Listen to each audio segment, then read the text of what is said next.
आज मेरी तबीयत ठीक नहीं है, हम तब बात करेंगे। मैंने हाँ बोला और फोन रख के सो गया। रात के 2 बजे अचानक से मेरी आंख खुली। ना जाने कैसे उसका नंबर मिला दिया। उसका नंबर दूसरी लाइन पर मसरूफ था। 5 मिनट बाद मुझे वापस कॉल आई। उसकी छोटी बहन बोली कि मोबाइल मेरे पास है और आप ही सो रही हैं। अगले दिन सुबह से शाम हो गई लेकिन उसने मुझसे रब्ता नहीं किया।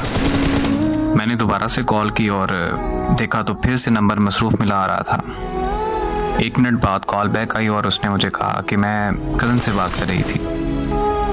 मैं खामोशी से उसकी बात सुनता रहा और फिर कुछ वक्त तक हम दोनों खामोश रहे। फिर वो कहने लगी कि अगर ऐसे ही खामोश रहना है तो मुझे बता दो, मैं कॉल बंद कर दूं। मैंने मुस्कुरा कर कहा जैसे तुम्हें ठीक लगे। उसने कहा कि ओके, अब मुझे कॉल मत करना।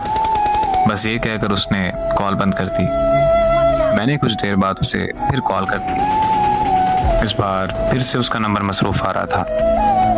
फिर उसने मेरी कॉल अटेंड की और वो बहुत खूब गुस्सा होने लग गई और मुझसे कहने लगी कि मेरी बात ध्यान से सुनो कि मैं अब तुमसे प्यार नहीं करती, मैं किसी और को पसंद करती हूँ। 6 साल का रिश्ता उसने एक पल में ख़त्म कर दिया। मैंने उससे पूछा कि आखिर कौन है वो लड़का। वो मुझसे कहने लगी तुम होते कौन हो मेरी लाइफ में इंटरफेयर करने वाले। मैंने उससे कहा कि यार मैं तुमसे प्यार करता हूँ, तुम मुझे भूल गई। इतने में उसको किसी और की कॉल आई और उसने मेरी कॉल कट किए बगैर उसकी कॉल रिसीव कर ली। मैंने कॉल कट नहीं की। कुछ देर बाद उसने कॉन्फ्रेंस कॉल ले ली। कॉन्फ्रेंस कॉल में लड़का बोला कि हाँ भाई, तुम्हें क्या मसला है।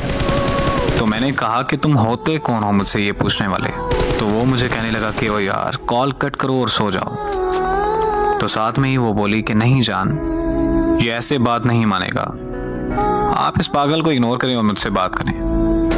तो वो लड़का बोला कि हाँ मैं भी तो देखूंगी ये कब तक कॉल कट नहीं करता। मोहब्बत में सितम की मिसाल और क्या तुम है। मैंने अपने महबूब को किसी और के साथ रोमांस करते देखा है। वो वक्त गुजरता गया और मैंने बहुत मुश्किल से खुद को संभाला। 3 साल बाद मुझे एक रॉन्ग नंबर से कॉल आई। मैं कॉल अटेंड करते ही उसकी आवाज पहचान गया। वो बोली कि कैसे हो तुम। मैंने उसे कहा कि तुम काम की बात करो बस। तो कहने लगी कि तुम मुझसे अभी तक नाराज हो। मैं खामोश रहा और फिर पूछा उसने कि तुमने शादी कर ली। तो मैंने पूछा कि तुमने कर ली। तो वो बोली कि लोग जिस्म चाहते हैं, शादी कहाँ करते हैं लोग। बात यह है कि जिससे आप मोहब्बत करते हैं उससे कभी मोहब्बत खत्म नहीं होती, लेकिन इस तरह करने से आपकी जिंदगी में उस शख्स का वजूद चला जाता है। और जिंदगी में मोहब्बत होती है, लेकिन उस मोहब्बत का मतलब एक शख्स से वफा करना होता है। और खुदारा मेरी उन लोगों से गुजारिश है कि जिस्मों से खेलकर मोहब्बत के नाम को बदनाम मत कीजिए।